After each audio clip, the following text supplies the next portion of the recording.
भाइयों और बहनों, राष्ट्रपति जी ने आपातकाल की घोषणा की है। इससे आतंकित होने का कोई कारण नहीं है।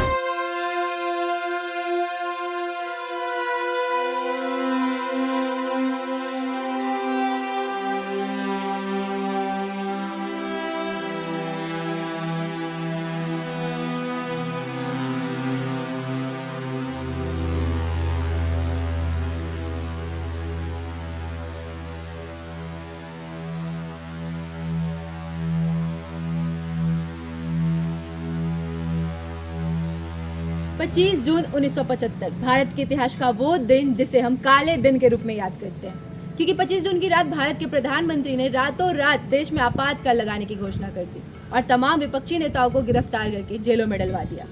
सबसे पहले हम जानेंगे कि आखिर इमरजेंसी होता क्या है और इसे देश में कब और क्यों लगाया जाता है। फिर हम बात करेंगे इमरजेंसी से जुड़ी कुछ ऐसी कहानियों के बारे में जिसे हमें जानना बेहद जरूरी है। इंडियन कॉन्स्टिट्यूशन के मुताबिक जब भी देश में आंतरिक, बाहरी या फिर आर्थिक रूप से बड़ी संकट आने की संभावना होती है तो उस स्थिति में इमरजेंसी लगाया जा सकता है। इमरजेंसी के दौरान सेंट्रल गवर्नमेंट के पास असीमित शक्तियाँ होती है।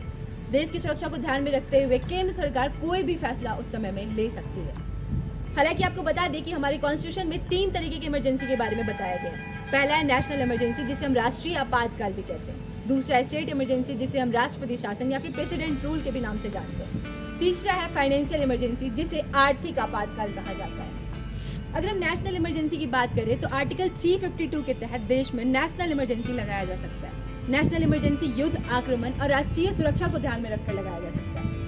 नेशनल इमरजेंसी के दौरान सिटीजन्स के फंडामेंटल राइट्स तक छीन लिए जाते हैं और सारा का सारा पावर सेंट्रल गवर्नमेंट के पास होता है, जिसे वो अपने तरीके से इस्तेमाल कर सकती है। नेशनल इमरजेंसी कैबिनेट की सिफारिश पर प्रेसिडेंट द्वारा लगाया जाता है। बाद आता है स्टेट इमरजेंसी, जिसे हम राष्ट्रपति शासन के नाम से भी जानते हैं। इंडियन कॉन्स्टिट्यूशन के आर्टिकल 356 के तहत हमारे देश के किसी भी राज्य में प्रेसिडेंट रूल लगाया जा सकता है। जब भी किसी भी राज्य में राजनीति और संविधान व्यवस्था फेल हो जाती है या फिर सेंट्रल गवर्नमेंट द्वारा लाए गए किसी नियम को राज्य सरकार मानने से इनकार कर देती है तो उस स्थिति में उस राज्य में प्रेसिडेंट रूल लगा दिया जाता है। आमतौर पर राज्य सरकार किसी भी राज्य को संवैधानिक तरीके से चलाने में अगर असफल हो जाती है तो केंद्र सरकार की सिफारिश पर उस राज्य में प्रेसिडेंट रूल लगा दिया जाता है। अब बात करते हैं फाइनेंशियल इमरजेंसी यानी आर्थिक आपातकाल के बारे में। जब भी देश के प्रेसिडेंट को ये लगे कि देश में आर्थिक संकट आ चुका है, उस स्थिति में आर्टिकल 360 के तहत प्रेसिडेंट आर्थिक आपातकाल की घोषणा कर सकता है। साथ ही साथ आपको एक इंटरेस्टिंग फैक्ट भी बता दें कि अगर देश में कभी भी आर्थिक संकट जैसी स्थिति आती है तो इंडिया के हर एक सिटीजन के पैसे और संपत्ति पर केंद्र सरकार का हक होगा। इस जानकारी के लिए एक बात और बता दें कि इंडिया फेडरलिज्म सिस्टम मानने वाला देश है। फेडरल सिस्टम के मुताबिक स्टेट गवर्नमेंट और सेंट्रल गवर्नमेंट अलग अलग काम करती है। इंडियन कॉन्स्टिट्यूशन में दोनों के पावर सेपरेटली मेंशन किए गए हैं, जिसे डिवीजन ऑफ पावर भी कहा जाता है, जिसके मुताबिक स्टेट गवर्नमेंट सेंट्रल गवर्नमेंट का सब ऑर्डिनेट नहीं माना जाता। लेकिन इमरजेंसी हमारे इंडियन कॉन्स्टिट्यूशन का वो हिस्सा है जहाँ पे ये फेडरल सिस्टम मान्य नहीं होता है। इमरजेंसी के दौरान स्टेट गवर्नमेंट को या तो सस्पेंड कर दिया जाता है या फिर स्टेट गवर्नमेंट सेंट्रल गवर्नमेंट के सब ऑर्डिनेट की तरह काम करती है। इंडिया एक डाइवर्स कंट्री है, जिसे आज़ादी के तुरंत बाद ही पार्टीशन का झटका झेलना पड़ा। इन सारी चीज़ों को ध्यान में रखते हुए कॉन्स्टिट्यूशन असेंबली ने इमरजेंसी जैसे प्रोविजन को कॉन्स्टिट्यूशन में शामिल किया था।